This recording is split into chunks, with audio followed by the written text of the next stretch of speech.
So I've taken in a lot of different reptiles, especially snakes, which are probably one of the most common that are kept, and they've come in tons of different conditions. And being honest, a ton of them have died. Definitely not a large percentage of them, but still, death is pretty inevitable and pretty common when you offer taking any snake of any condition. And because of that, we eventually had to start saying we can only take snakes of certain conditions, because I just couldn't keep up with that much rehabilitation and vet bills and stuff like that. But I thought that I would do a video on old age in snakes, because I think that one of my personals is actually getting close to that point. And it's a weird thing to talk about, because I'm basically doing a video anticipating the death of an animal, but maybe you'll find it interesting. So Rosie, my boa constrictor, she's still alive right now, and I got her when she was 21? I should actually check that. Yeah, I got her June 4th, 2018 when she was 21 years old, which makes her over 23 years old. And snakes live pretty short most of the time because a lot of people don't know how to care for them, and then those that are in the wild just naturally, like, they get sick, they get killed, they get eaten, all sorts of stuff, different mites, ticks, parasites, stuff like that. Naturally, animals in the wild are going to have shorter lifespans. And then in captivity, snakes don't have great standards of care from people, and so they do often die prematurely from incorrect husbandry and people not noticing the signs of illness. And then there are just many flukes that happen where reptiles can simply drop dead for reasons that you can't actually tell until maybe after the fact, or maybe you're never sure, because they're very good at covering up illnesses, and there's just so many different species and so many different types of animals that are kept, and we don't know a ton about all of them because they haven't been kept for as long as some domesticated animals, for example. So Rosie, she was originally purchased by somebody from a local pet store, I think. They eventually just got bored of the animal about a year in, and so it kind of got dumped on a family member who happened to work at my old school. That family member then kind of just dumped her in an enclosure, but kept her in the classroom. So she started as this juvenile and grew up in the school. Sounds pretty cool. Sounds like kind of an interesting class pet or something, but unfortunately she was not given any proper care. She did have a really large enclosure, but this enclosure was caked in poop and urates and old like rat fur and snake shed, and she clearly never had a good shed. She didn't have any humidity. The classroom was like 60-something degrees, and she probably couldn't even comfortably digest food, but she was hardy enough to actually survive in this room for about an additional 2 decades. So I went through the school system, and I didn't even know that the snake lived there because nobody really talked about it. It was just shoved in the back of the room, and everyone was scared of it anyway because the snake was big and mean and scary, but it was actually just really nervous and shy and didn't know anything about people because she was simply fed by getting a frozen thawed rat thrown in the enclosure once a week, and she got pretty chubby from that as well.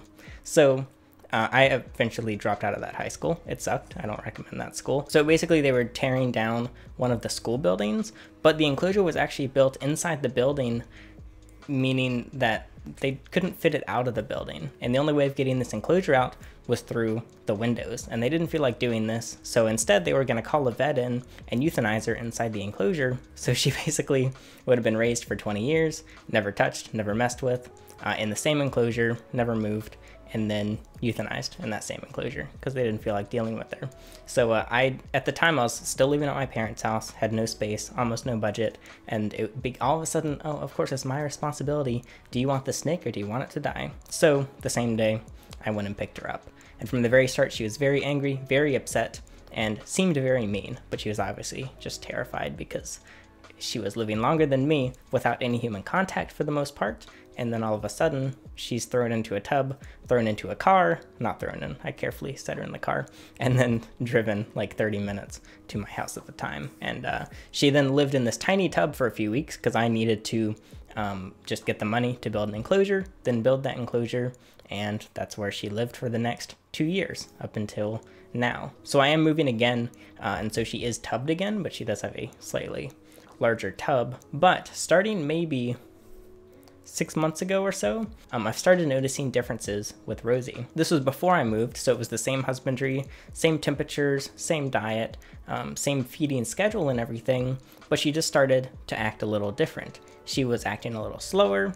and she even seemed to not be as interested in food. So thankfully they did not feed her live, they fed her frozen thawed at the school, and I also feed frozen thawed to all my animals, unless it's one that comes in that's only eating live and we have to transition it. But I also tongue feed all of my animals, meaning that I basically feed them by hand instead of just leaving it in the enclosure.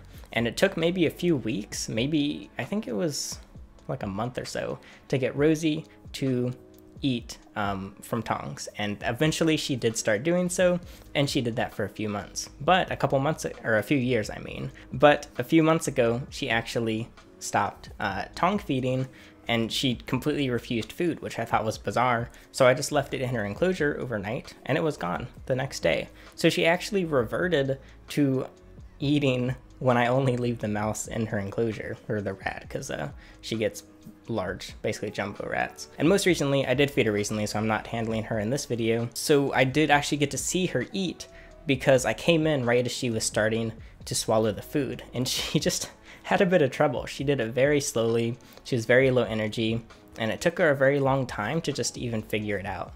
In addition to this, I could tell she did start to not really lose weight, but instead lose muscle mass, and she became weaker. So obviously I don't know what I titled this video, but it's probably something related to old age and snakes, but I am just pretty sure that Rosie is simply reaching the end of her lifespan. So red-tailed boas, or technically she's a BCI, or a boa constrictor imperator, which isn't actually a red tail, but people call them that. So this type of boa, they can usually live for pretty long, way longer than 23 years. For the most part, the average lifespan is probably much shorter, since so many people have trouble with them as babies because they don't know what they're doing. And so all those dead baby snakes probably lower the average a lot.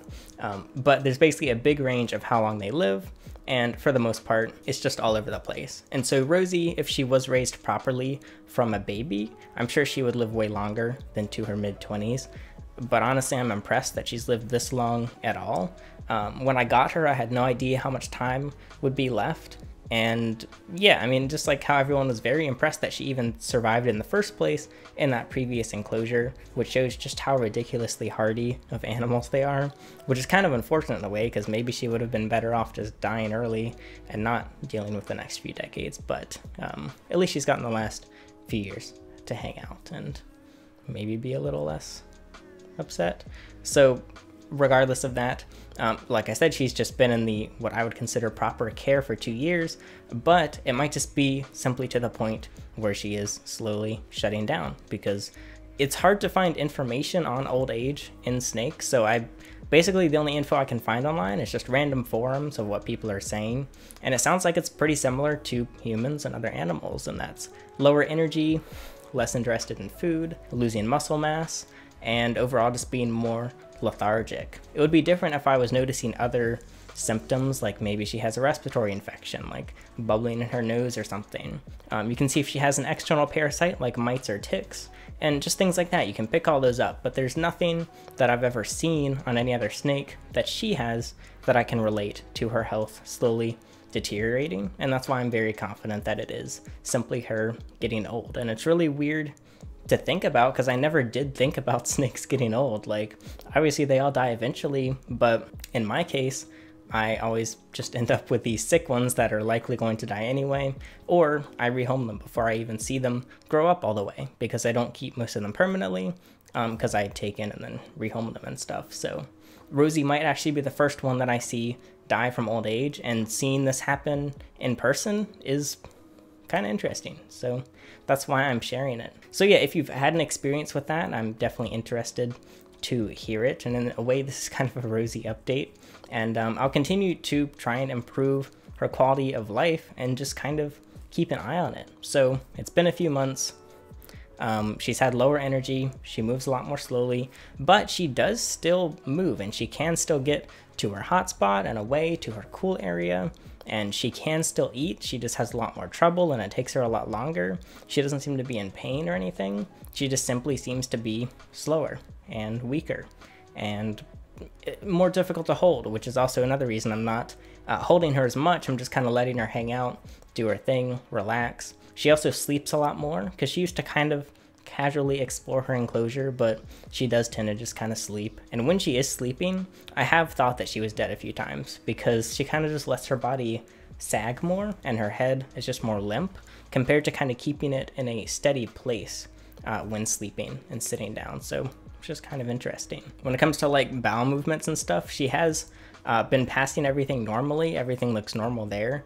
And like I said, if something suspicious comes up, I could always take her to the vet. But I'm definitely curious what her lifespan would have been if she was cared for differently from the start. And if she was cared the same as when she was at the school, I wonder if she'd still be alive now, or if she would have died sooner. Like how different the timeline would be with these different variables. So it's hard to say, can't really say anything for certain, can only guess on that. And then the next question is, when a snake actually dies, what do you do with them? Well, in my case, if say somebody gives us a very sick animal who clearly has a lot of issues, and normally we just refuse this kind of animal, but sometimes they slip through the cracks and somehow convince us to take it anyway, and say it just dies immediately the moment it gets here.